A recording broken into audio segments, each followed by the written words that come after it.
Hello and welcome back. This is episode 22, Organisational AQ Profiling, which is basically measuring collective awareness. In the last episode, I introduced the deliberate thinking consultant, not another expert who supplies the board with better answers, someone who helps the board observe how it's answered and how it does answer and how those answers are constructed. And obviously that is important, but it creates a larger question.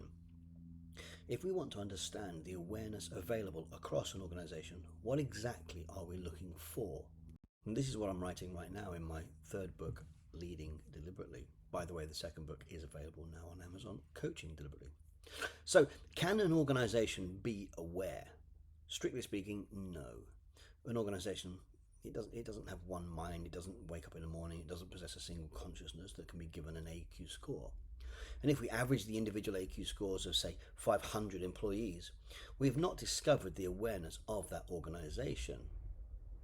We have calculated an average, but those are not the same thing. So we need to be precise.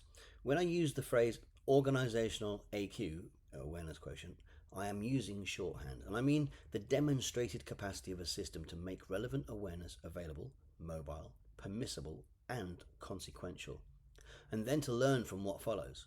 So that is not a personality trait. It's not corporate consciousness, and it's not a pattern we can observe in the events.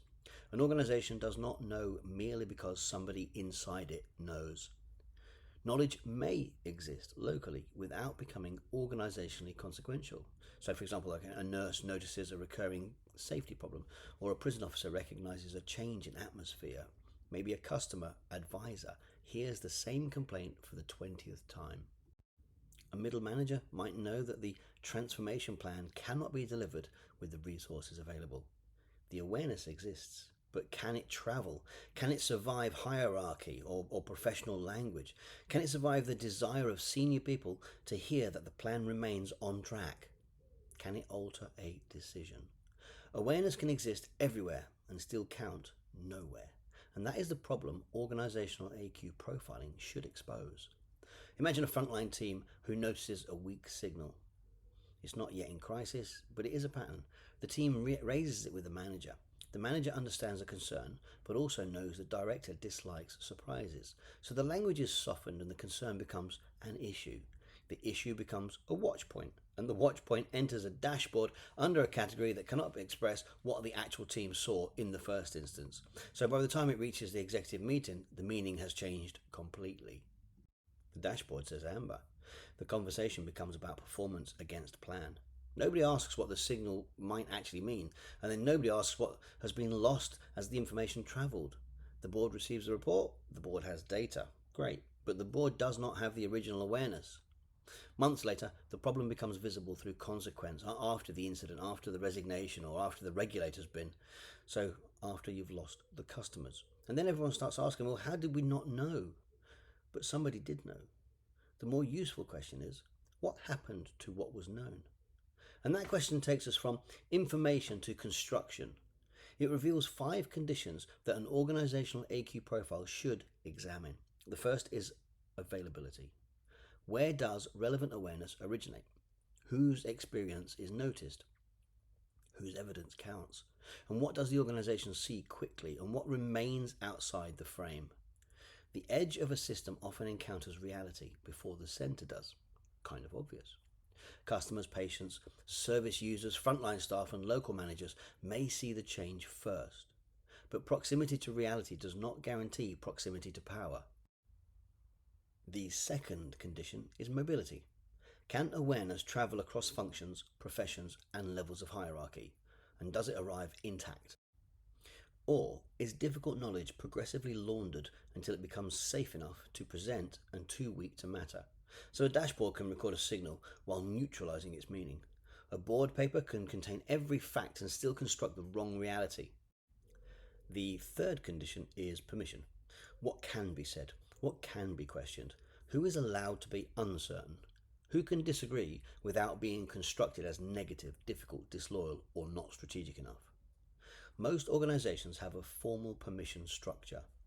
The policy says speak up. The values say challenge.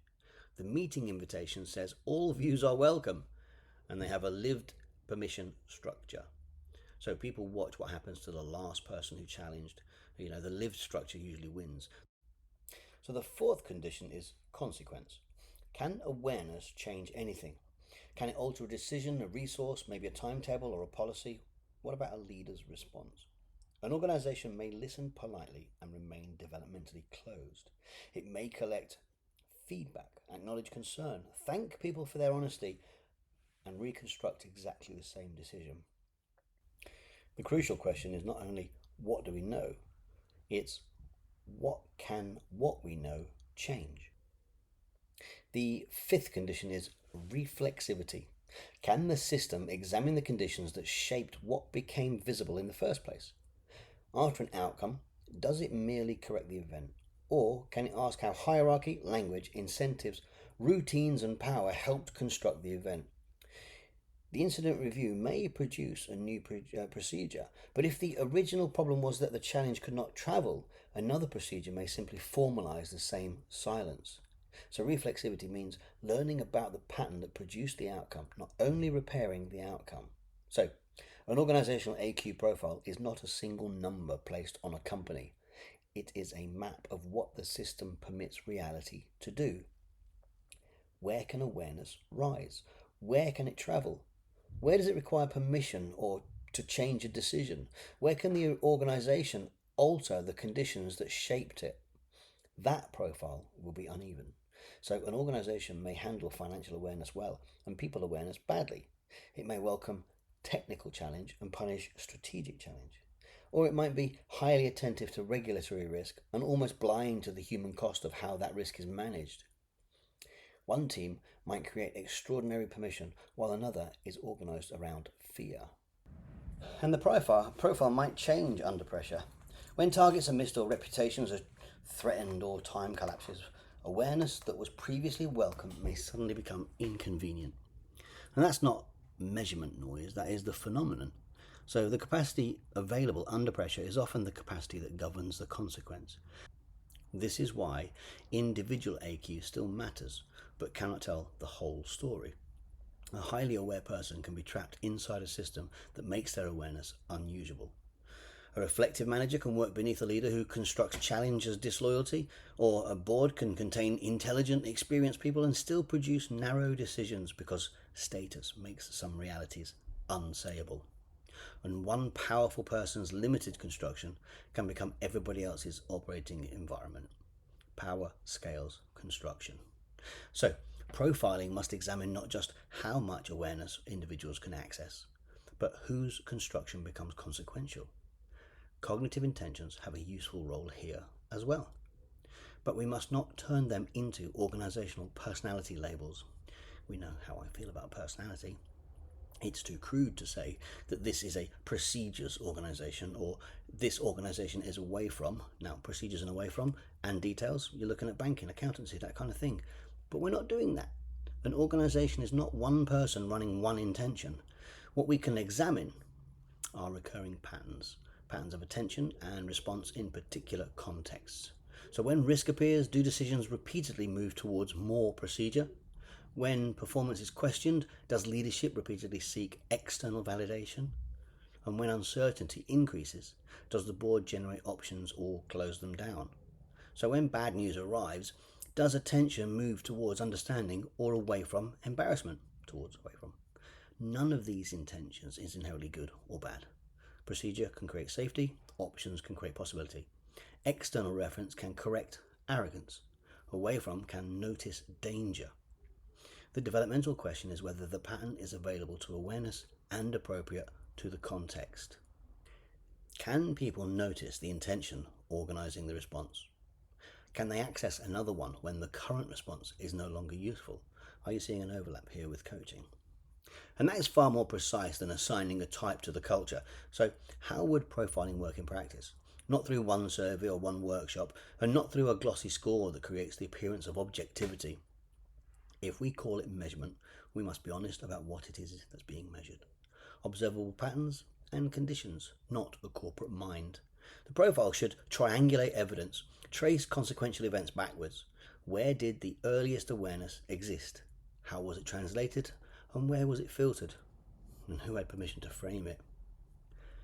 what reached the decision makers, and then obviously what changed as a result, who gets to frame it all. Okay, so who speaks early and therefore organises the conversation? Who doesn't speak? Are you noticing the ones who don't say much? What happens when someone introduces contradiction or uncertainty? Where does the thinking stop? And how do we examine the decisions, not just the discussions? What alternatives were genuinely available? And what assumptions were made or named? And what was treated as irrelevant? What did the final decision reveal about the awareness that actually counted?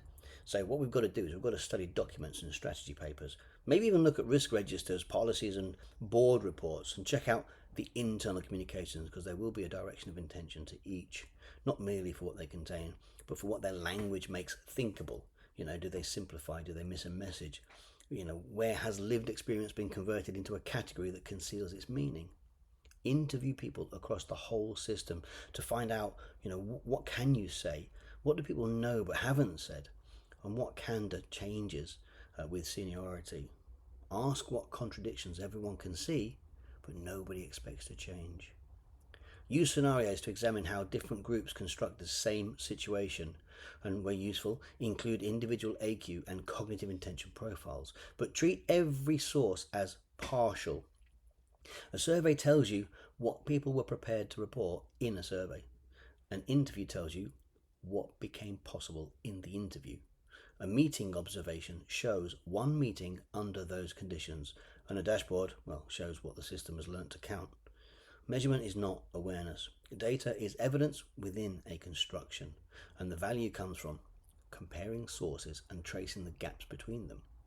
The result should be a developmental map. It should show awareness sources, filter points, permission gradients, recurring cognitive intention patterns, which is my favourite, differences between ordinary conditions and pressure conditions, because the thinking obviously changes.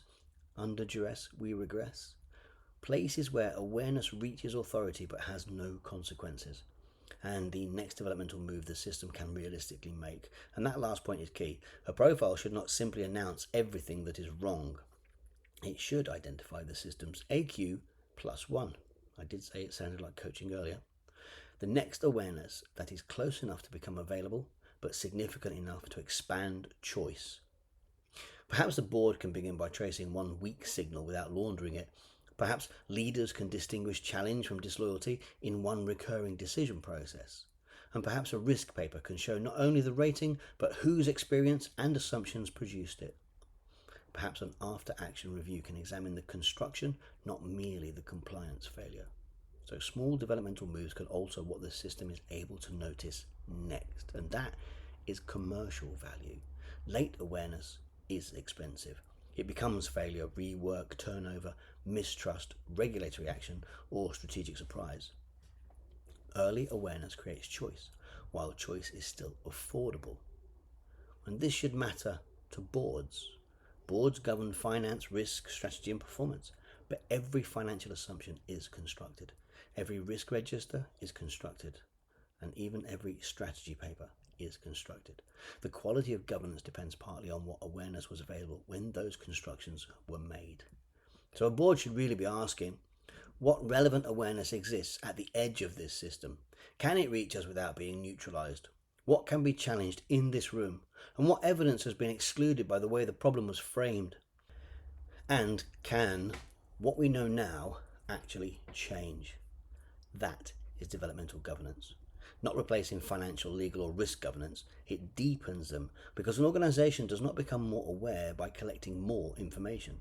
It becomes more capable when relevant awareness can enter the system, travel through it, survive power, alter responses, and change the conditions that shape it. So here is the uncomfortable question for this episode. If a relevant truth appeared in your organization tomorrow, what would happen to it? Who would notice? How far would it travel? What would make it safe or dangerous to say out loud or at the coffee shop? Who would be allowed to interpret it? And could it change the decision? Would the organization learn only from the event or from the way it constructed the event? So an organizational AQ profile is not a number on the organization. It is a map of that journey. This is thinking deliberately. And today's uncomfortable thought is this. An organisation does not know because someone inside it knows. It knows, in any meaningful organisational sense, only when awareness can travel, survive power, and change what happens next. And that brings us onto the final episode of the season, because communication is one of the principal ways awareness is made available, permissible, or sometimes impossible. The more power a communicator holds, the greater the consequence of what their language allows others to notice, say, and choose. Thank you.